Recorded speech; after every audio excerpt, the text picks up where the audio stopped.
San sama chislo. Kintustik teslek winik kobo. San sama ki makawo. Winik tikech. Tene achmanki ob.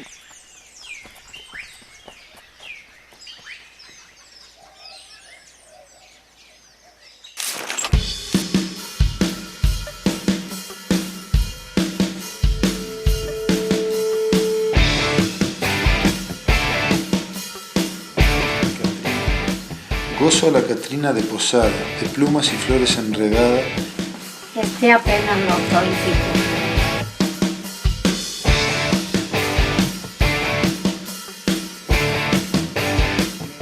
Un objeto nuevo Ya me vienen parece. cargados. Exactamente, ya vienen cargados con energía, con vivencia.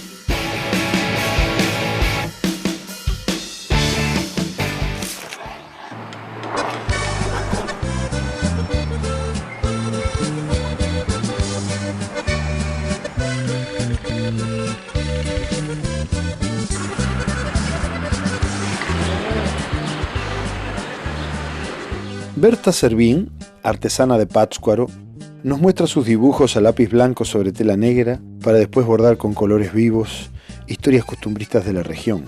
Danzas, cosechas, siembras, la noche de los muertos, las tarascas, las fiestas purépechas. Que nunca falten estos bordados que cuentan la historia de estos pueblos. Es la cosecha, la siembra, la noche de muertos. Ya cuando yo lo trabaje, ya va a quedar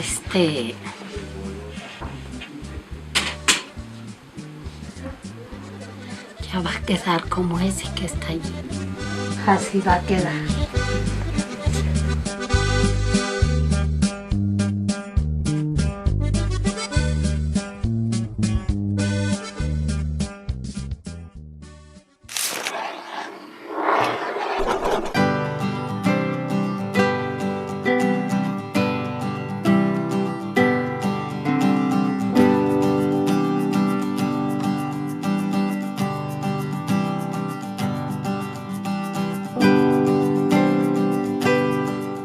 En Pátzcuaro, Michoacán, visité el taller de gráfica del Centro Cultural Antiguo Colegio Jesuita. Se trata de un edificio antiguo que se construyó sobre las ruinas de un templo ceremonial purépecha en el año 1540 por los jesuitas.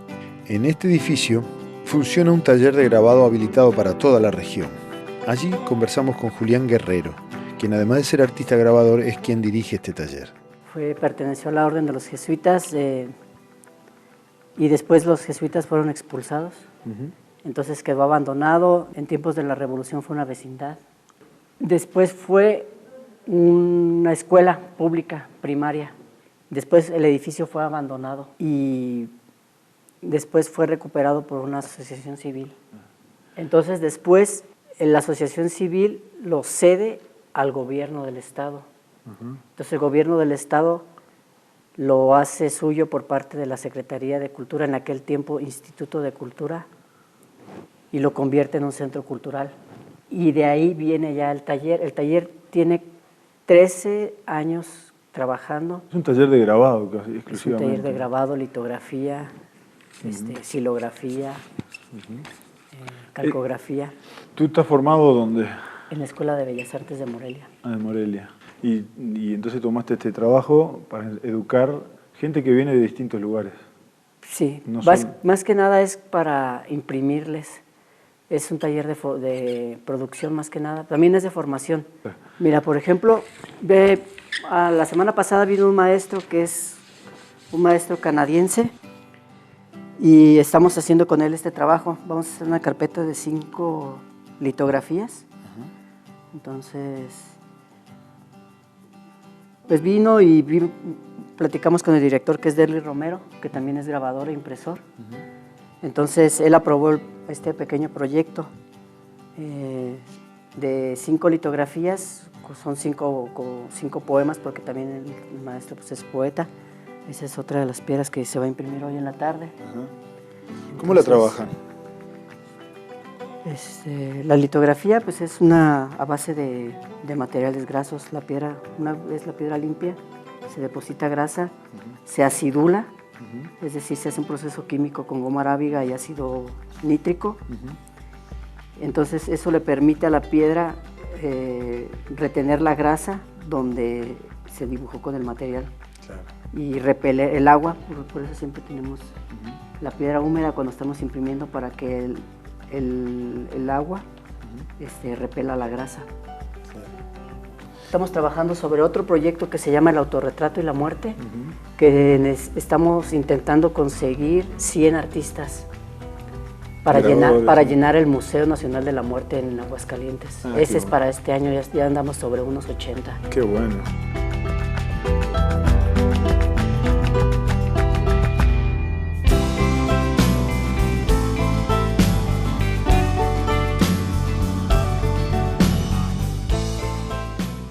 Y básicamente es litografía, este rincón. Sí, es litografía. Este es de puras mujeres. Ajá. 20 mujeres de Centro Occidente se llama un proyecto. Entonces vinieron a trabajar 20 mujeres, hicimos 20 libros. Qué bueno. Sí. Y esto siempre trabajando así, en sinergia con el resto de los estados. Sí. De los estados. Lo que del pasa Centro que, Occidente. bueno, el director tuvo la visión de meter muchos proyectos. Entonces pegaron 2, 3 proyectos, se germinaron y gracias a eso hemos pues, tenido material. Y con el material de unos sacamos otros. Claro, claro. Entonces, ¿Y esto lo comercializan en algún lado después? No. No, ese es para el acervo del Estado. Mira, por ejemplo, aquí en vamos a poner, ahorita vamos a trabajar en el segundo color. Ajá. Que ya tenemos el fondo. Claro. Y ahorita Carlos está preparando la lámina para un segundo color.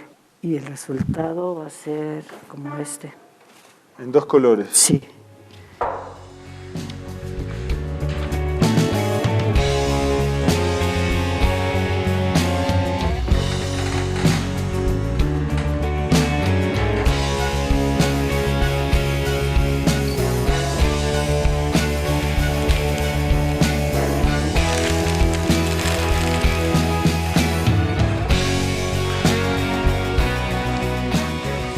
Esos son del proyecto de Centro Occidente, de los colores Centro Occidente. Este es otro de los proyectos.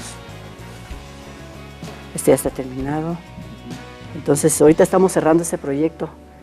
La semana que entra llegan los últimos.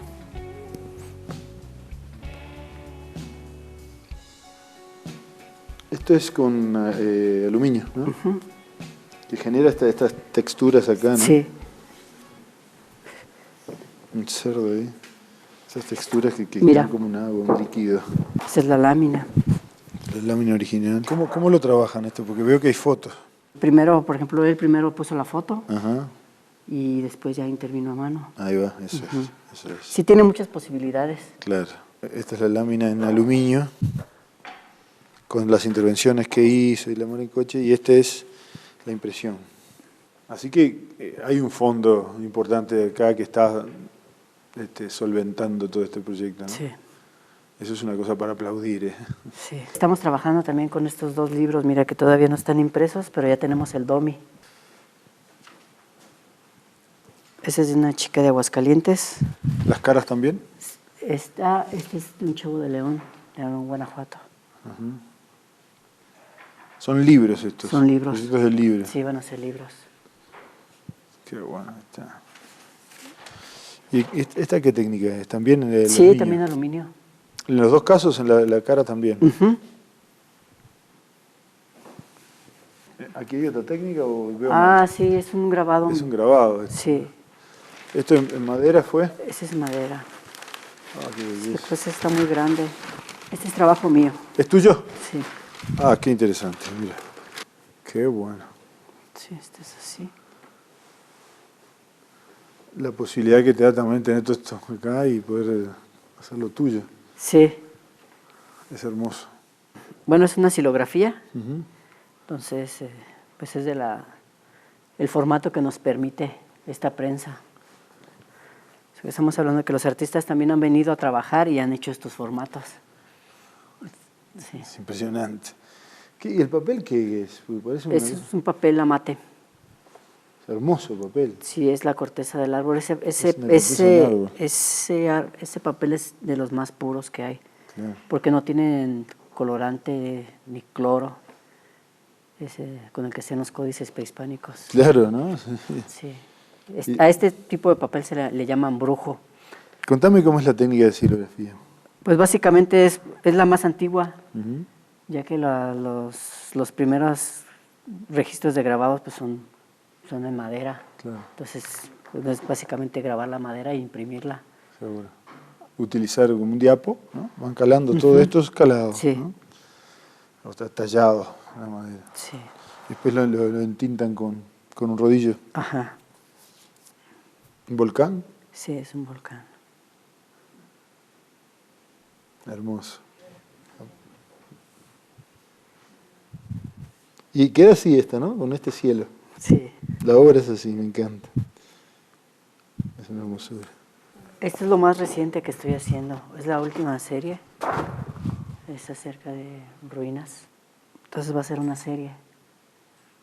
Pequeños contornos, pequeños detalles, ¿no? Sí. Instantáneos. Sí. Hermoso. ¿Y nos queda el acervo entonces? Bueno, este es el acervo gráfico, que es donde se guarda toda la obra que se produce en el taller. Una vez impresa y firmada, numerada, se trae para acá, entonces se hace, y ves la registra en la computadora, en los archivos, y ya se da de alta en el sistema. Entonces, pues es básicamente pues es una bodega. así. Una bodega, Sí. ¿no? Un registro increíble. Sí. Que lo conserven los dioses.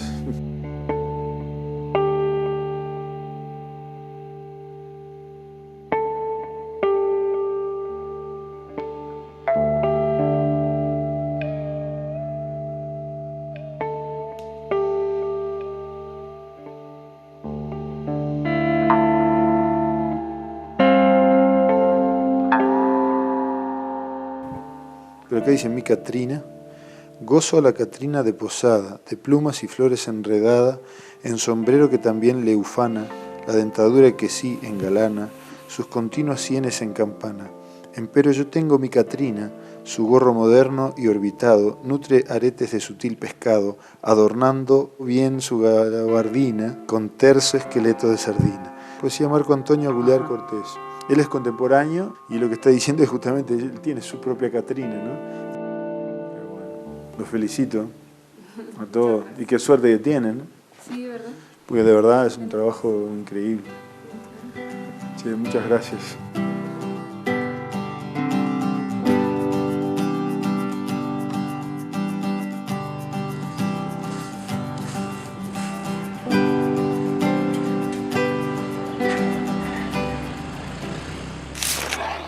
Pintor, escultor y grabador tapatío, o sea, de Guadalajara, egresado de la Escuela de Artes Plásticas de la Universidad de Guadalajara, ha participado en más de 40 exposiciones individuales y más de 150 colectivas en galerías y museos de México, Latinoamérica, Estados Unidos, Europa y Asia. Sergio Garabal nos recibió en su estudio taller de su ciudad natal, donde conversamos de su vida y su obra.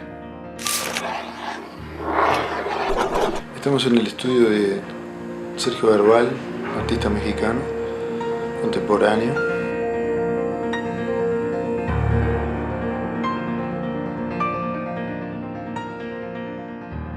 ¿Y tú estudiaste aquí? Sí, aquí en Mismo Guadalajara. En Guadalajara. En la Universidad de Guadalajara, en la Escuela de Artes, y posteriormente, bueno, tomando cursos aquí dentro del interior del país y algunos extranjeros. Y inmediatamente me puse yo a trabajar, que era mi ideal, mi objetivo. Tu objetivo. Exactamente, ya dedicarme profesionalmente a esto. Y nada, pues incursioné en esta travesía de estar haciendo exposiciones, conociendo personas y el trabajo continuo de estar en esta búsqueda por tratar de expresar estas iconografías que en lo particular, bueno, a mí me han interesado a través del tiempo, ¿verdad? Yo veo algo como que tiene que ver la iglesia, que tiene que ver, hay algunos motivos en los íconos, que incluso hasta llego a ver cuestiones tipo la balsa de la medusa. Tú traes algo, cosas de por ahí, ¿no? Sí, mi trabajo es una mezcla de diferentes épocas, es así como son híbridos, en los cuales yo utilizo referencias históricas de algunos artistas que a mí me gustan mucho, en cuanto al manejo técnico de la buena pintura, haciendo referencias de los momentos históricos con los que estamos viviendo, esta contemporaneidad de temas, y ciertas iconografías históricas son puntos referentes y recurrentes de mi obra. ¿Tú das opinión? ¿Tú crees que...? No, trato más bien de ser, más que de opinar, trato de dejar una visión, ¿no? Inevitablemente el espectador asume de repente las connotaciones esas de los valores, ¿no? Claro. Y en muchas de las veces se confronta con estas iconografías. Sin embargo, eso es parte de lo interesante de la obra de arte, ¿no? Claro. Que uno se refleje a través de ella y se confronte. Y en esa confrontación haga una reflexión y haga una serie de lecturas. Claro. Que ya son personales, me parece. Claro, porque tú que al estar haciendo tu obra tienes tus lecturas. Exactamente, sí. El espectador va a tener las de él. Sí, a veces coinciden, a veces no. Sí, que es la parte rica en la cual la creación de la obra de arte me parece que no se limita solamente a la factura del artista, sino que el espectador recrea la obra misma y hace sus propios juegos estéticos y conceptuales, ¿no? Claro. Aquí tenemos, por ejemplo, un papa, totalmente desnudo y aparte con cierto realismo crudo en su cuerpo ya viejo, y con la lengua afuera. Yo podría leer muchas cosas. ¿Tu lectura cuál fue? Esta serie iconográfica que he estado trabajando, que es la referencia de la iglesia y el poder, tenía el interés de desnudar a este personaje iconográfico milenario, ¿sí? Y darle una lectura más inmediata, más terrenal, más mundana, dentro de la desnudez que nos representa a todos, ¿no? Claro. Mismo ahora está por venir a visitarlo. Sí, estamos en vísperas de que venga el Papa, es un pueblo muy religioso, entonces me parece que es un tema que sigue siendo muy vigente por todas esas contradicciones que genera a través de su tiempo y bueno, dentro de esta contemporaneidad. Entonces me parece que son temas que hay que tomarlos y darles una lectura inmediata dentro de estas propuestas artísticas, ¿no? Yo veo que hay, así como está esto con una expresividad fuerte, y también tenemos otras con las pátinas y la polenta que tiene el trazo y el golpe del pincel o de espátula, pero veo también meticulosidad en algunos, casi hiperrealistas. Sí. Están las dos cosas, conviven las dos cosas contigo. Sí, conviven las dos cosas. Creo yo que la obra, en principio, es una obra figurativa contemporánea. ¿Así la definís a toda tu obra? Pues bueno, en principio es humanista. Como eje central viene siendo el hombre y todo su entorno, ¿no? Su entorno, sus actitudes, los objetos con los cuales se vincula, el quehacer diario con estas cotidianidades y sus diferentes lecturas de cuestionamientos y confrontaciones dentro de como especie, ¿verdad? Como especie que somos.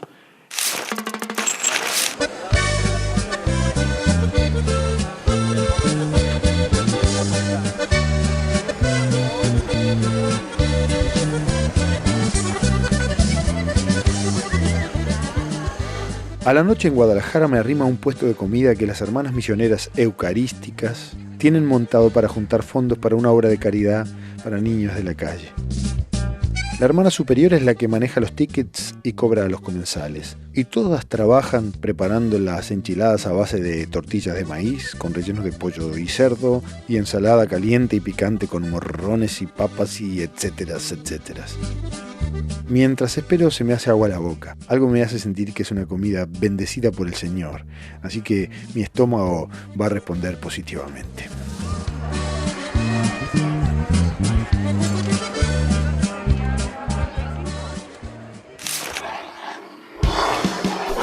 Más adelante seguiremos descubriendo la obra del maestro Sergio Garabal. Conversaremos con el historiador Carlos Becerril y veremos cómo viven los indios charrúas exiliados en Tanzania. Esta última no va. ¡Ahora venimos!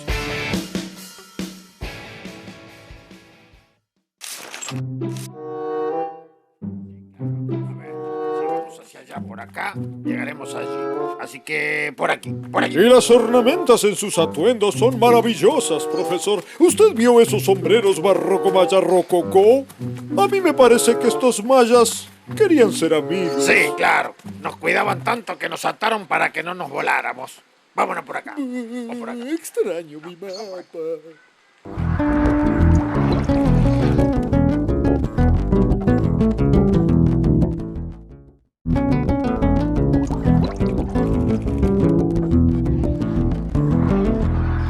Profesor, las vacas mexicanas tienen las patas tan largas que les llegan hasta el suelo. Esa vaca parece un dibujo animado uruguayo. Algo me da desconfianza esa vaca. Esa vaca no da leche.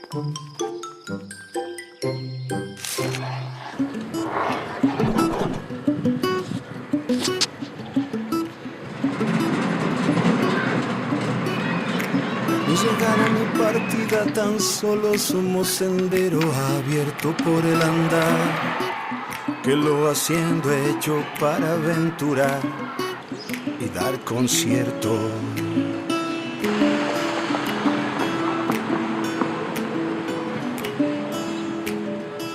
Senda que no ha de aspirar ni atributos de vereda que de venir debiera.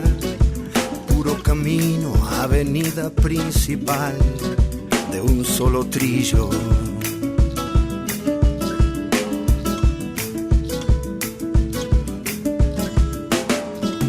Trillo que a paso pasó, paso que a huella viró. Huella que se vuelve callo, callo que se vuelve piedra, piedra en camino mudó. Pie que en el camino yo, huella que el pie caminó.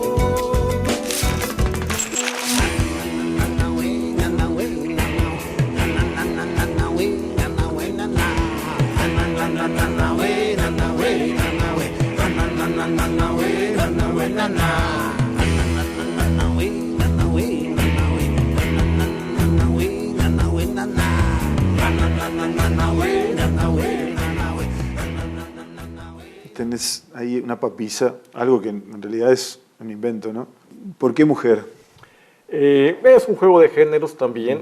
Me parece que es una reflexión en cuanto a los juegos de poder. Ajá. En cuanto a los juegos de poder, te lleva a la connotación esto de la cuestión de géneros, de las limitaciones también en cuanto al concepto de la mujer dentro de la iglesia y de las facultades de ejercer precisamente una función ahí, dentro de un tiempo en el cual me parece que deberíamos ya de haber evolucionado en ese aspecto, y sin embargo en la institución esta de la iglesia me parece que se mantiene después de 2000 años con cánones pues ya pasados de época, ¿no? ¿Y algo que ver tiene la infancia en esto?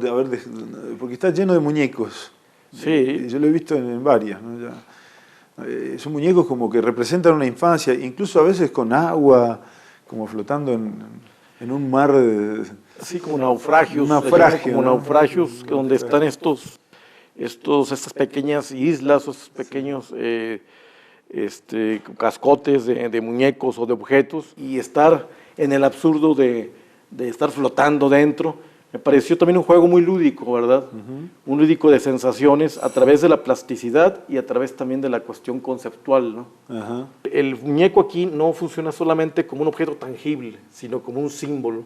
Claro. Un símbolo que representa periodos o épocas muy determinadas, y también el objeto mismo representa la fragilidad, el juego, la cuestión infantil, ¿no? En otros, por ejemplo, pongo yo elementos donde pongo personajes desnudos y desbordados por maletas, por equipaje. Y esos equipajes no necesariamente es literalmente el objeto de viaje, sino que trae una connotación existencial, que es el equipaje que todos cargamos, ¿no? De la vida misma. Exactamente. La mochila. La mochila esa, que vamos metiendo y cargando permanentemente cosas adentro, ¿no? Entonces estamos en una actitud, en una acción constante de estar sacando y metiendo qué cosas, ¿no? Claro. Trato de pintar objetos que ya tengan degradación, por el concepto de la historia que pudieron haber tenido. Un objeto nuevo... Ya vienen cargados. Exactamente, ya vienen cargados con energía, con vivencias, ¿no? Un objeto nuevo no tiene nada todavía. Sí, claro. Y un cacharro ya está cargado con algo, con una historia, una vinculación que hubo entre el individuo y el objeto, ¿no? Ese desgaste de experiencias, ¿no? De vivencias.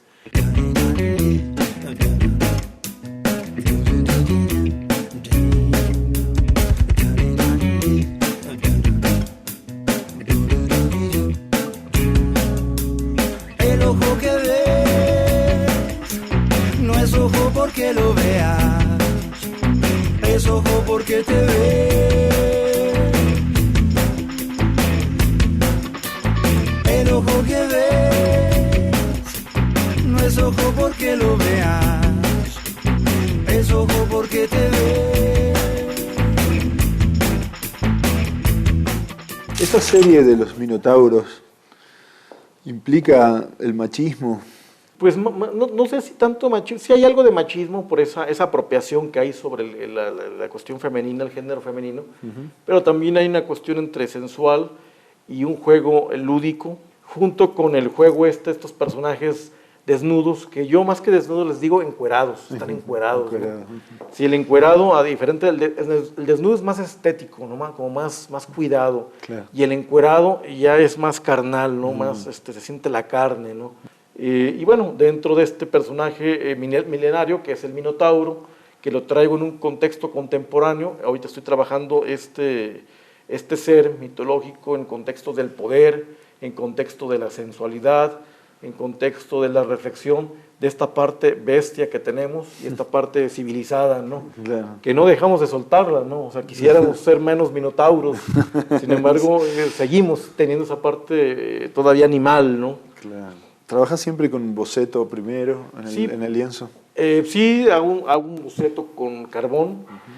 Yo soy un artista que en lo particular me gusta mucho el trabajo del dibujo. Se nota. Yo dibujo mucho, el dibujo para mí es una disciplina en sí misma que me ofrece posibilidades artísticas por sí solas, más allá de vincularlo con el dibujo, con la pintura o con la escultura, ¿no? Entonces, como los antiguos renacentistas, yo hago mis bitácoras en papel, con carbón, tinta, lápiz, y voy acumulando una serie de ideas, una pequeña colección a través del tiempo de bocetos y dibujos muy terminados, y paralelamente voy desarrollando estas series. Entonces, dentro de esta técnica, sí yo boceto con algo de carboncillo, y posteriormente pues ya me meto a experimentar dentro de la pintura, ¿verdad?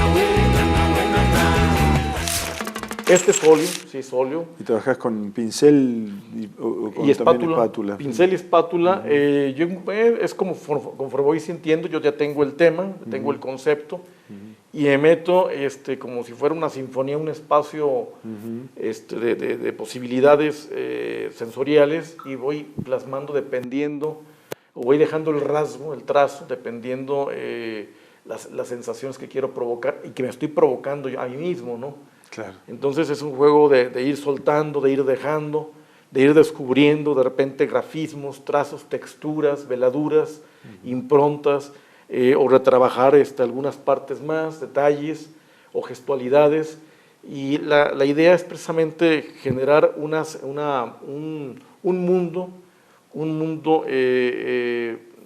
plástico de sensaciones hacia la persona que confronta, ¿no? Entonces es un viaje claro, dentro de la obra, ¿no? Y bueno, yo me considero un artista que en sus inicios tuvo mucho interés por la pintura, la buena pintura, el buen oficio, que desafortunadamente creo que al tiempo se ha ido perdiendo, ¿no? O sea, cada vez es más difícil encontrar artistas completos que todavía sigan manejando lo que viene siendo este mundo de la plasticidad a través de las técnicas pictóricas, ¿no? Principalmente. Por lo general, muchos artistas producen lo que pueden y no lo que quieren, ¿no? Claro, y yo soy de la idea desde que estaba muy joven, tratar de aprender un oficio, de dominar el oficio para poder hacer lo que yo quisiera y no lo que pudiera, ¿no?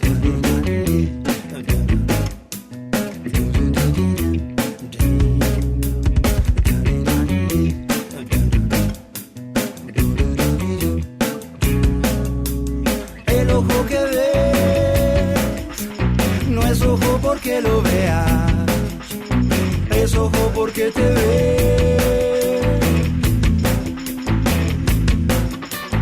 El ojo que ves no es ojo porque lo veas, es ojo porque te ve.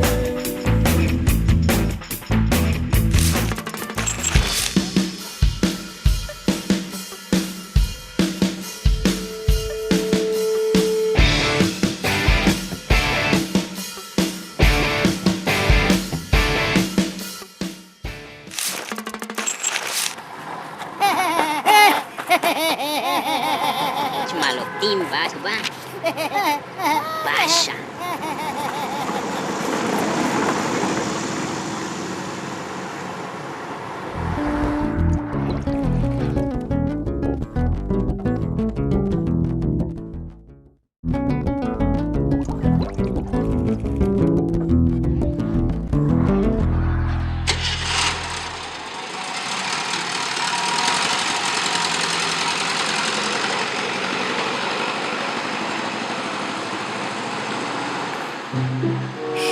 Síganme. Mire, ahí van. Son ellos.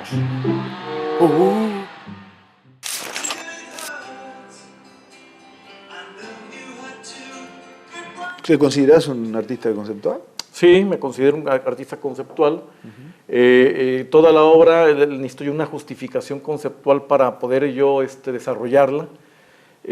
Aunque he de decir que en última instancia disfruto mucho el placer que me da el manejo de los materiales, ¿no? La plasticidad del óleo, de las ceras, la plastilina, la madera.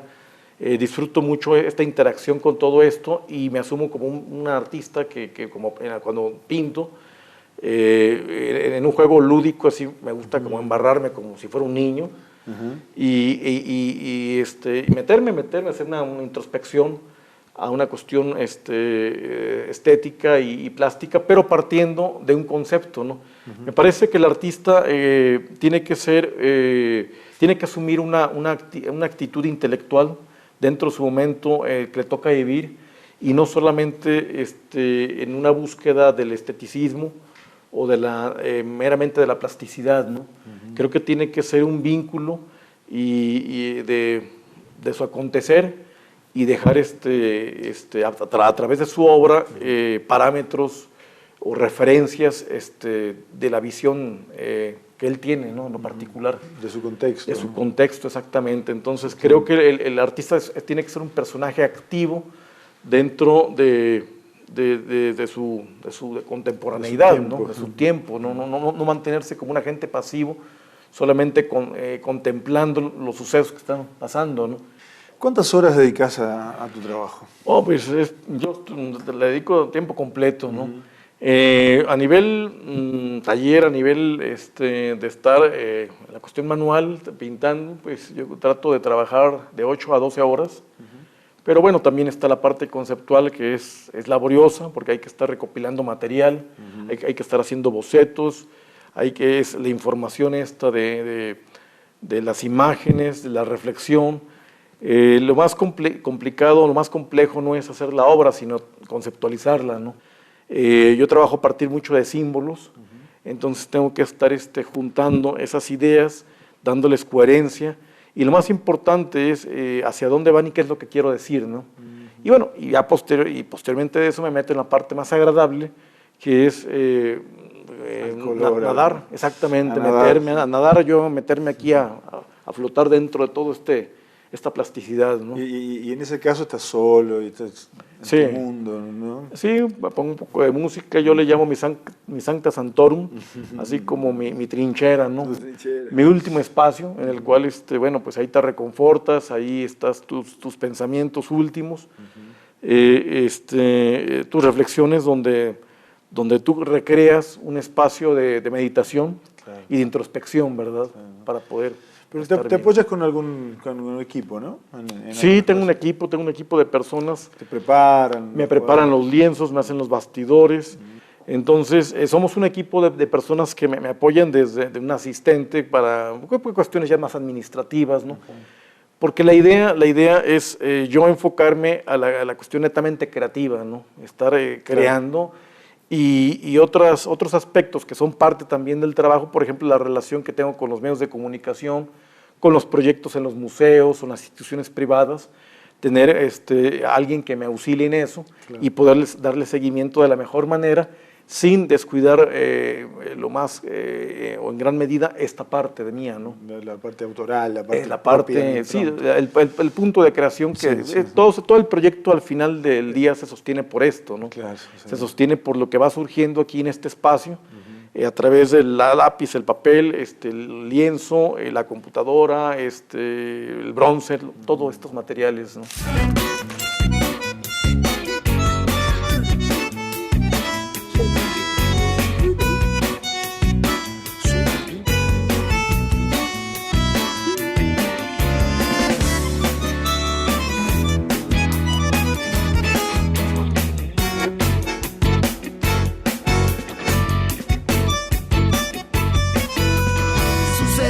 Sucedió de tanto mirar la estatua, parpadeó,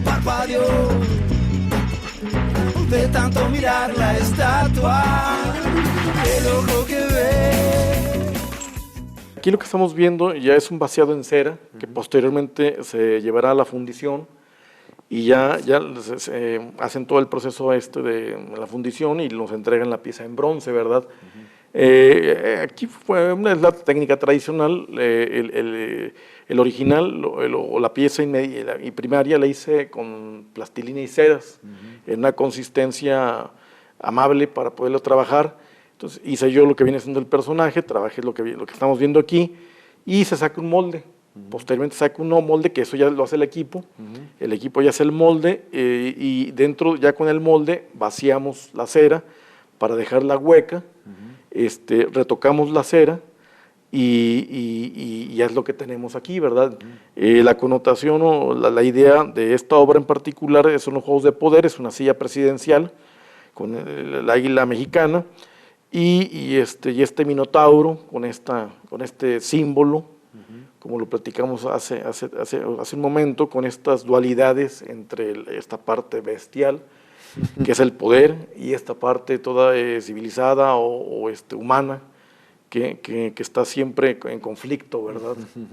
Y bueno, y arriba con irreverencia que están parados, ¿no?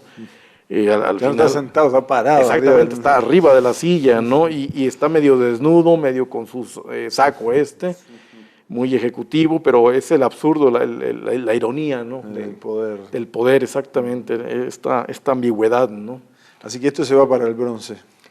Esto se va para el bronce, exactamente. Esto se va para el bronce. Y bueno, esta pieza en particular forma parte de una serie que vamos trabajando paralelamente junto con todas las otras disciplinas que en su totalidad se van conformando para una idea, ¿no? Creo que tenemos que hacer obras que estén inmersas en lo que estamos viviendo. México está viviendo un momento fuerte, con muchas con bipolaridades, muy confrontado, y me parece que el artista tiene que estar sumado a esta a estos procesos históricos, ¿no? Te agradezco mucho tu tiempo, tu espacio y todas estas reflexiones que nos estás dando. Casi una clase para nosotros. Es un placer haberte conocido, tu obra. Y bueno, esperemos vernos de nuevo. Bueno, pues un placer recibirlos aquí en mi estudio, su casa. Muy halagado de tener la oportunidad de poder transmitir y presentar parte de lo que estamos trabajando. Y pues bienvenidos, ¿verdad? Muchas gracias.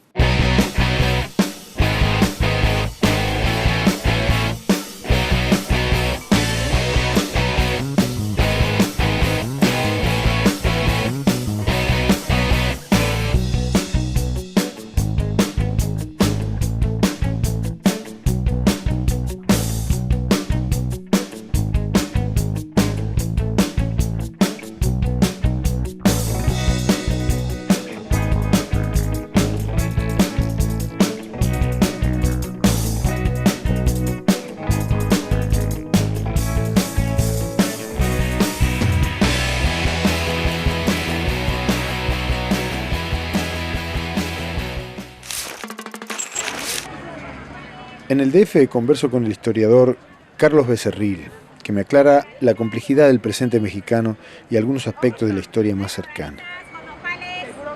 El proceso de la Revolución Mexicana es un proceso muy complejo en la medida que implica muchos actores políticos. Total.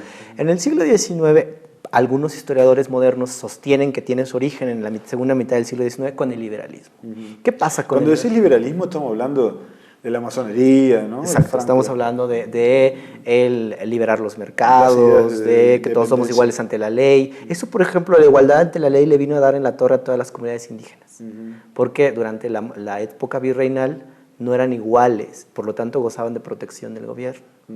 Cuando dicen todos somos iguales, pues los dejas en un estado de indefensión tremenda. Claro. Lo primero que hace los gobiernos liberales es decir, hay que desamortizar la tierra, porque estaba en manos. El discurso liberal es que está en manos de la iglesia, pero también de las comunidades indígenas. Entonces ahora obligas a las comunidades indígenas a que ya no produzcan en conjunto, sino uno por uno. Ese es el anhelo liberal, que el pequeño agricultor produzca y de ahí funde su riqueza, ya no colectivamente. Pero las comunidades indígenas están acostumbradas a producir colectivamente. Cuando hacen y obligan a las comunidades y a la iglesia a repartir sus tierras, pues la iglesia hábilmente ocupa gente que presta nombres para que esto pase. Las comunidades indígenas sacan a la venta sus tierras y ¿quién crees que la compra? Gente con mucho dinero. Y entonces la gente con mucho dinero acumula tierras enormes y se crean las haciendas. Las haciendas hacen un problema en el siglo XX porque son enormes. Claro. O sea, las haciendas parecen feudos, producen todo. Latifundios. Entonces, en el siglo XX, Zapata, por ejemplo, en Morelos, lo que pasa es que ven que el azúcar puede ser, la caña de azúcar puede ser un instrumento que se da en Morelos. Y entonces empiezan a comprarle tierra a los indígenas, porque muchas se la compran, no se las quitan, pero pues es diferente comprarle a alguien que tiene necesidad de vender sus tierras a comprarla normalmente. Entonces los indígenas no quieren, y entonces los zapatistas hicieron una revolución porque no querían que nada cambiara, querían tener un sistema de producción como lo habían tenido toda la vida. Entonces tenemos un gobierno que busca civilizar a la gente, incluso en la vestimenta, económicamente la busca civilizar. Claro. Y civilizar económicamente a la gente es ir en contra de sus tradiciones. Tierra que no produce es tierra que está ahí ociosa.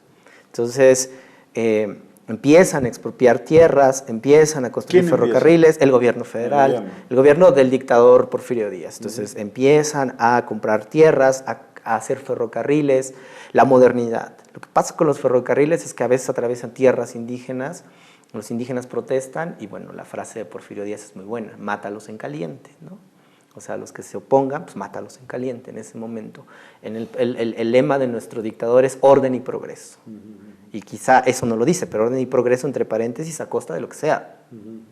Y los que no quieran son enemigos del progreso.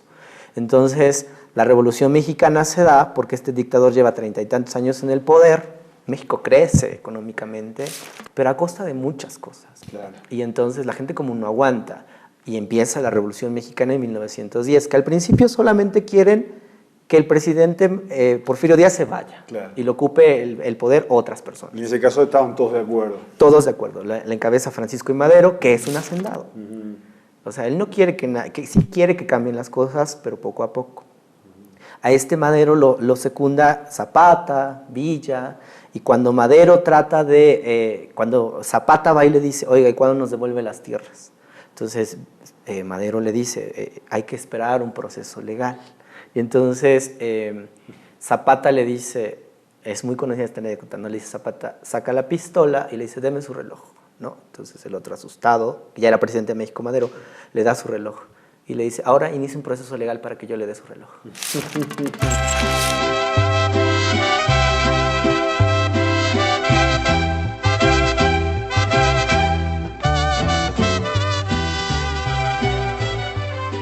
Vivió entre los pobres y por ellos combatía.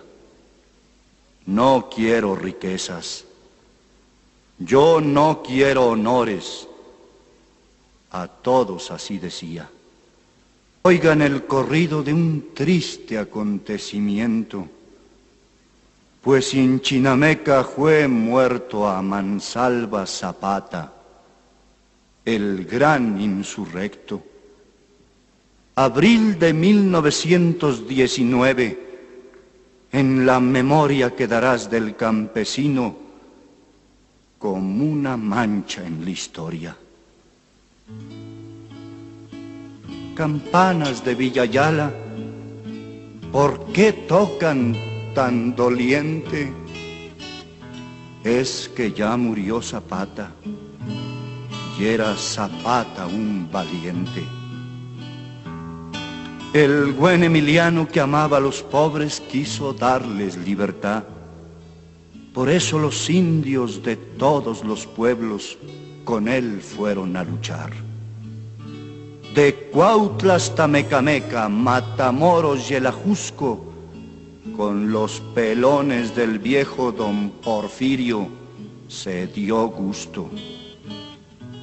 Trinitaria de los campos de Las Vegas de Morelos, si preguntan por Zapata, di que ya se fue a los cielos.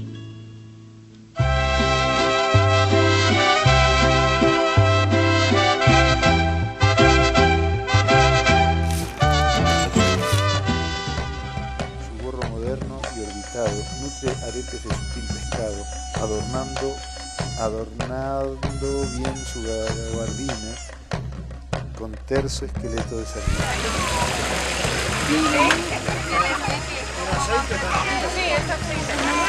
Y adentro y van a ir con este.